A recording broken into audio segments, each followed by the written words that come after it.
Hello, നമുക്കൊന്ന് ice cream കഴിച്ചിട്ട് വന്നാലോ? ഈ സമ്മർ സമയത്ത് നല്ല തണുത്തൊരു ഐസ്ക്രീം, അത് രുചി തന്നെയല്ലേ. അപ്പം നമ്മളൊന്ന് ഫർസാദിലാണ് പോകുന്നത് കേട്ടോ. നമ്മൾ ഒമാനിൽ പുതിയതായി ഓപ്പൺ ചെയ്തിട്ടുള്ളൊരു ഷോപ്പാണ് ഫർസാദിൻ്റെ ഐസ്ക്രീം. ഏറ്റവും ടേസ്റ്റി ആയിട്ട് എനിക്ക് തോന്നിയിട്ടുള്ള ഒരു ഐസ്ക്രീം ഇത് തന്നെയാണ് കേട്ടോ. നല്ല നേച്ചുറൽ ഫ്ലേവേഴ്സാണ്. പാഷൻ ഫ്രൂട്ടിൻ്റെ ആണെന്നുണ്ടെങ്കിൽ പാഷൻ ഫ്രൂട്ടിൻ്റെ കറക്റ്റ് പുളിയും ആ ചെറിയൊരു മധുരവും നമുക്ക് കറക്റ്റ് ആ ഒറിജിനലായിട്ട് നമുക്ക് ആ ഫ്രൂട്ട് കഴിച്ചാൽ അതേ ഫ്ലേവറാണ് നമുക്ക് ശരിക്കും ഈ ഐസ്ക്രീമിൽ നിന്ന് കിട്ടുന്നത് കേട്ടോ.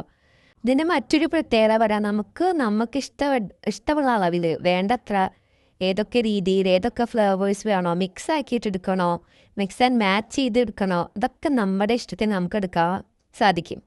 ഇതിൻ്റെ രുചി തന്നെയായിരിക്കണം ഈ കടയിൽ ഇത്രയും തിരക്ക് കൂടാൻ കാരണം. എന്നും അതെ, വളരെയധികം വലിയ ക്യൂ ആണ് ഈ ഐസ്ക്രീമിന് വേണ്ടിയിട്ട് ഉണ്ടാവാറ്.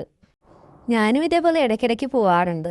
ഇപ്രാവശ്യം നിങ്ങൾക്കും കൂടി ഒന്ന് പരിചയപ്പെടുത്തി തരാമെന്ന് വിചാരിച്ചു. ഞാനിന്ന് ചീസ് കേക്കിൻ്റെ ഫ്ലേവർ, പാഷൻ ഫ്രൂട്ട്, പേരയ്ക്ക, ആ ഫ്ലേവേഴ്സാണ് ഞാനിന്ന് ട്രൈ ചെയ്തത്. വളരെയധികം ടേസ്റ്റി ആയിരുന്നു. കറക്റ്റ് നമ്മൾ ഒറിജിനലായിട്ട് ആ ഫ്രൂട്ട് കഴിക്കുന്ന അതേ ഫ്ലേവർ നമുക്ക് കിട്ടിയിരുന്നു.